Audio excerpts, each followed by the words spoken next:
Getting to Know Carrie, June 28th, 2011. I caught the Sex and the City wave closer to the second season of the HBO series. I just happened to watch an episode while on vacation years ago and was shocked at the explicit language and adult situations.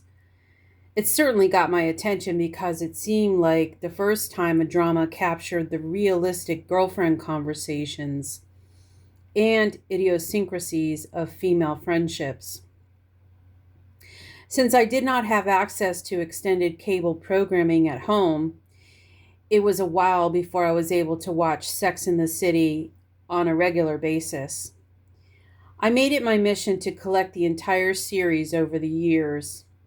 I went to my local used bookstore, Edward McKay Used Books and More, and found some of the series on VHS and DVD. For the seasons I could not locate there, I engaged in eBay bidding on auctions and luckily was able to complete the entire series eventually. I proceeded to watch an episode every night so that I could get up to speed from the very beginning. It was a ritual I looked forward to on a daily basis.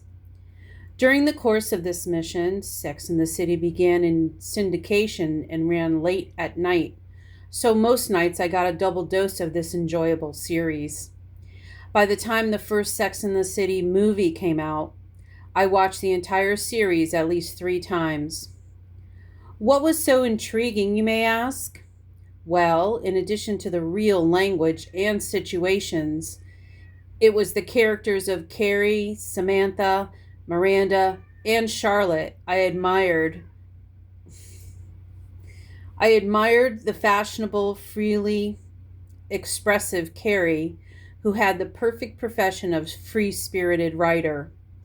I enjoyed watching the sexual antics of Samantha and looked up to her ability to play power games with the best of them. Miranda is the character I most identified with her sharp wit, sometimes abrasive attitude, but soft, gooey center. Charlotte made me appreciate the benefits of being a well-mannered, proper girl with grace and social etiquette. So, the author of Sex and the City, Candace Bushnell, was on CBS's The Early Show this past spring, promoting her new book, Summer in the City. She explained that it was a follow-up to the 2010 book called The Carrie Diaries. I was like, where have I been? Why haven't I picked up these books yet? Other than the fact that I am a really slow reader, I thought there was just no good excuse to pass this by. This was an opportunity for some good summer reading, so I proceeded to order the books from my local library. Before I knew it, the books came in and it was time for me to get started. Just recently, my library changed their grace period from 3 weeks down to 2 weeks, so I knew I was seriously under the gun to get these books finished. And seeing as how I'm an extremely slow reader, the pressure was on. First, I read the Carrie Diaries. This story takes place during Carrie's senior year of high school in Connecticut. Seeing as how I grew up in Connecticut and remember my senior year of high school all too vividly, there was definitely a connection. It was great to get the background story of Carrie's life before the city. The fun part was being able to visualize her 15 to 20 years before we were introduced to her in the HBO series Sex and the City. I had a point of reference. Immediately, I felt like I was rekindling an old friendship. Getting to know Carrie's family life and the kind of student and friend she was brought a deeper insight, meaning, and appreciation for the character we grew to love in the HBO series. I believe I read this book in less than 2 days. It was a fun read. Second, I picked up the sequel to the Carrie Diaries called Summer in the City. This book captures Carrie's journey immediately after she graduates high school.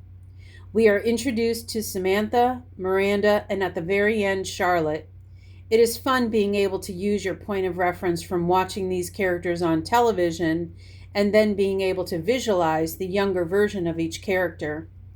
We get to see them when they are in the midst of developing a new friendship and female bond. Again, reading these books was a pleasure because it felt like you were catching up with old girlfriends. There are even some characters like Capote Duncan, who we are introduced to in the book and who also appear in the HBO series Sex and the City. I believe I read this one in less than 2 days as well. Bottom line, if you are a fan of the HBO series Sex and the City and have not caught up on Carrie's life before she hit Manhattan, then I certainly recommend both the Carrie Diaries and Summer in the City. They will leave you wanting even more of the early relationship between Carrie, Samantha, Miranda, and Charlotte.